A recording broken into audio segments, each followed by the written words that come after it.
എല്ലാ കൂട്ടുകാർക്കും നമസ്കാരം. നമ്മുടെ പുതിയ വീഡിയോയിലേക്ക് സ്വാഗതം. ഇന്നത്തെ നമ്മുടെ വീഡിയോ കാറ്ററിംഗ് സ്പെഷ്യൽ ചിക്കൻ മസാലപ്പൊടിയാണ്. കാറ്ററിംഗുകാർ അവരുടെ കറികളിലെ രുചി വർദ്ധിപ്പിക്കുന്നതിനും പെട്ടെന്ന് വരുന്ന ഓർഡറുകൾ പെട്ടെന്ന് ചെയ്ത് തീർക്കുന്നതിനും വേണ്ടിയിട്ടാണ് ഇതുപോലുള്ള സീക്രട്ട് മസാലകൾ ചെയ്തു വെക്കുന്നത്. ഇന്നത്തെ ഈ ഒരു വീഡിയോയിൽ കൂടെ ഞാൻ കാണിച്ചിരുന്ന മസാലയും ഒരു പ്രത്യേക രീതിയിലാണ് ഞാനിവിടെ തയ്യാറാക്കി കാണിക്കുന്നത്.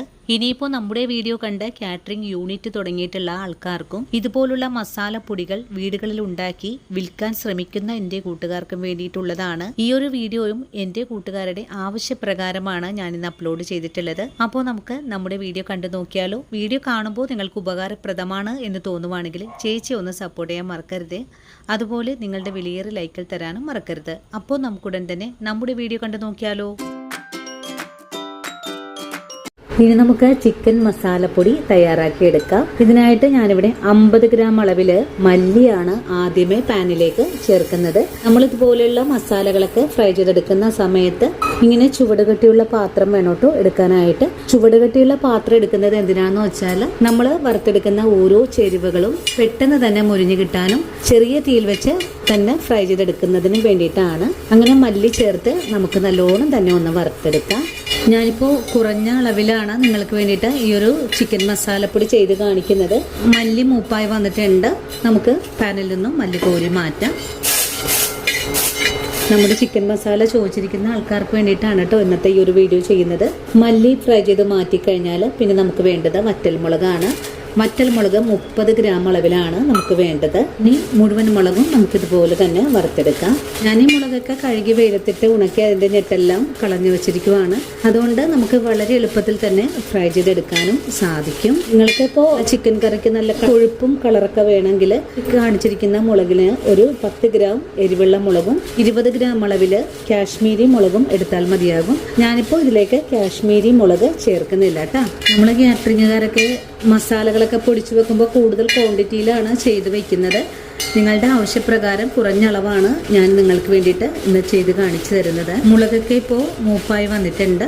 നമുക്ക് മുളകും പാനിൽ നിന്നും കോരി മാറ്റാം. അടുത്തതായിട്ട് നമുക്ക് വേണ്ടത് കറുവപ്പട്ടയാണ്. കറുവപ്പട്ട 1 ടേബിൾ സ്പൂൺ അളവിലാണ് എടുത്തിട്ടുള്ളത്. ഇതൊരു 2 കഷ്ണം കറുവപ്പട്ട ഒന്ന് ചെറുതായിട്ട് ഒടിച്ചെടുത്തിട്ടുള്ളതാണ് കേട്ടോ. കറുവപ്പട്ട ഒന്ന് ചൂടായി കഴിഞ്ഞാൽ പിന്നെ നമുക്കിതിലേക്ക് ഏലക്ക ചേർക്കണം. ഏലക്കയും നമുക്ക് പാനിലേക്ക് ചേർക്കാം. ഞാനിപ്പോൾ എടുത്തിട്ടുള്ള ഏലക്ക വളരെ ചെറുതായതുകൊണ്ട് ഞാനൊരു 3 ഏലക്ക കൂടെ ചേർത്തിട്ടുണ്ട്. അങ്ങനെ 13 ഏലക്കയാണ് ഞാനിവിടെ എടുത്തിട്ടുള്ളത്. ഏലക്കയുടെ കൂടെ തന്നെ ഒരു 12 ഗ്രാമ്പു കൂടെ ചേർക്കാം. ഇനി വേണ്ടത് ഒരു സ്റ്റാറാണ്. കൂടെ തന്നെ 1 ടേബിൾ സ്പൂൺ അളവിലെ കുരുമുളക്. ഇതൊന്ന് ചെറുതായിട്ടൊന്ന് വറുത്തെടുക്കാം. കുരുമുളകിന്റെ കൂടെ തന്നെ 1/2 ടേബിൾ സ്പൂൺ ചെറിയ ജീരകവും ചേർത്ത് ഒന്നുകൂടെ വറുക്കാം. ചെറിയ ജീരകവും ചേർത്ത് കഴിഞ്ഞാൽ പിന്നെ നമുക്ക് 1 ടേബിൾ സ്പൂൺ അളവിൽ പെരിഞ്ചീരകം ചേർക്കാം. പെരിഞ്ചീരകവും ഇതുപോലെ ഇളക്കി ഒന്ന് യോജിപ്പിച്ച് കൊടുക്കാം. ഇത്രയും ആയാൽ പിന്നെ 3 ബേ ലീഫാണ് കേട്ടോ ചേർക്കുന്നത്.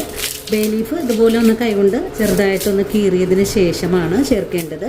ഇതിന്റെ കൂടെ തന്നെ 1 കൈപ്പിടിയോളം കാഷ്യൂസും ബദാമും കൂടെ ചേർക്കാം.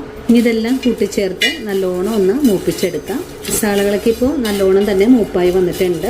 ഇനി ഇതിലേക്ക് 1 പിടിയോളം കറിവേപ്പില കൂടെ ചേർക്കാം. ഇതെല്ലാം കൂട്ടി യോജിപ്പിച്ച് നല്ലോണം ഇളക്കി കൊടുക്കാം. ഈ സമയത്തൊക്കെയും ഫ്ലെയിം കുറച്ച് വെച്ചിട്ടാണ് കേട്ടോ ഞാൻ ഇതുപോലെ ഒന്ന് വറുത്തെടുക്കുന്നത്. ഇനിയിപ്പോൾ നല്ലോണം മൂപ്പായി വന്നിട്ടുണ്ട്. ഇനി ഫ്ലെയിം അങ്ങ് ഓഫ് ചെയ്ത് കൊടുക്കാം. ഈ ചട്ടിയുടെ ചൂടിൽ വെച്ച് തന്നെ നമുക്കൊന്നും കൂടെ ഇളക്കി യോജിപ്പിച്ചെടുക്കാം. ഇനി ഇതിലേക്ക് നമ്മൾ നേരത്തെ ഫ്രൈ ചെയ്ത് വെച്ചിട്ടുള്ള എല്ലാ മസാലകളും കൂടെ ചേർക്കാം. ഇനി ഫ്ലെയിം ഓഫ് ചെയ്തിട്ട് ഇതെല്ലാം കൂട്ടി യോജിപ്പിച്ച് ഒന്ന് ഇളക്കി കൊടുക്കാം. ഇപ്പോൾ ഇതെല്ലാം ഒന്ന് ചൂടാറി വരട്ടെ. അതുവരെ നമുക്കൊന്ന് വെയിറ്റ് ചെയ്യാം. ചൂടാറി വരുമ്പോൾ ഉണങ്ങിയ മിക്സിയുടെ ജാറിലേക്ക് മാറ്റിയിട്ട് നമുക്കൊന്ന് പൊടിച്ചെടുക്കണം. ഇനി നമുക്കിതിലേക്ക് ഈ ഒരു ചിക്കൻ മസാലപ്പൊടിക്ക് നല്ലൊരു ഫ്ലേവർ നൽകുന്നതിനായിട്ട് 1 ബിരിയാണി കൈതോല കൂടി നമുക്കിതിലേക്കൊന്ന് കീറി ചേർക്കാം. ഇല്ലെങ്കിൽ ചേർക്കേണ്ട ആവശ്യമില്ല. ഈ ഒരു ബിരിയാണി കൈതോല ചേർത്താൽ നല്ലൊരു ഫ്ലേവറാണ് കിട്ടുക. ഇനിയിപ്പോൾ ബിരിയാണി കൈതോല കൂടെ ചേർത്ത് നല്ലോണം തന്നെ നമുക്കൊന്നും കൂടെ ആ ഒരു ചട്ടിയുടെ ചൂടിൽ തന്നെ വെച്ചൊന്ന് ഇളക്കി യോജിപ്പിച്ചു കൊടുക്കാം. ഇപ്പം ഇതെല്ലാം ഒന്ന് ചൂടാറി വരുന്ന താമസം മാത്രമേ ഉള്ളൂ. ചൂടാറി വരുമ്പോൾ ഉണങ്ങിയ മിക്സിയുടെ ജാറിലേക്ക് മാറ്റിയിട്ട് നമുക്കൊന്ന് പൊടിച്ചുകൂടി എടുക്കാം. ഫ്ലെയിമിങ് ഓഫ് ചെയ്ത് കഴിഞ്ഞാൽ പിന്നെ നമുക്ക് ഈ ഒരു ചട്ടിയുടെ ആ ചൂടൊക്കെ ഒന്ന് മാറി വരുമ്പോൾ ഇതുപോലെ 1 ടേബിൾ സ്പൂൺ അളവിൽ കശ കൂടെ ചേർക്കണം. ഇത് നമ്മുടെ കറിക്ക് നല്ല കൊഴുപ്പ് കിട്ടുന്നതിന് വേണ്ടിയിട്ടാണ് ചേർക്കുന്നത്. നിങ്ങൾക്കിപ്പോൾ കശയ്ക്ക് പകരമായിട്ട് പുഴുങ്ങലരി 1 ടേബിൾ സ്പൂൺ അളവിൽ വേണമെങ്കിൽ ചേർക്കാവുന്നതാണ്. നമ്മളിത് പണ്ട് കാലം മുതലേ ബിരിയാണിയിലും മറ്റുള്ള കാര്യങ്ങളിലൊക്കെ ചേർക്കുന്ന ഒന്ന് തന്നെയാണ് കശകശ. ഈ ഒരു കശകശ പോപ്പി സീഡ് എന്നാണ് ഇംഗ്ലീഷ് പേര്. നമ്മൾ ഇതുപോലെ മസാലകളൊക്കെ വിൽക്കുന്ന കടകളിലും ഈ ഒരു പോപ്പി സീഡ് വാങ്ങിക്കാൻ കിട്ടുന്നതാണ്. ഇനിയിപ്പോൾ മസാലകളുടെ ആ ഒരു ചൂട് ആറി വരട്ടെ. നമ്മളിത് നേരത്തെ തന്നെ ഈ ഒരു പോപ്പി സീഡ് ഇതിലേക്ക് ചേർക്കുകയാണെങ്കിൽ പെട്ടെന്ന് തന്നെ കരിഞ്ഞു പോവാൻ വളരെ സാധ്യത കൂടുതലാണ്. അതുകൊണ്ടാണ് ഈ ഒരു ഫ്ലെയിം ഓഫ് ചെയ്ത് കൊടുക്കുന്ന സമയത്ത് ഞാൻ ഇതിലേക്ക് ചേർത്തിട്ടുള്ളത്. ഇപ്പോൾ നമ്മുടെ മസാലകളുടെ ചൂടൊക്കെ ഒന്ന് ആറി വന്നിട്ടുണ്ട്. ഇനി നമുക്കിത് നല്ലപോലെ ഉണങ്ങിയിട്ടുള്ള മിക്സിയുടെ ജാറിലേക്ക് വാരി നമുക്കിതൊന്ന് പൊടിച്ചെടുക്കാം. നമ്മളിന്ന് തയ്യാറാക്കിയിട്ടുള്ള ഈ ഒരു മസാലകളുടെ അളവ് ഒരു 200 ഗ്രാം അളവിലാണ് ഉണ്ടാവുക.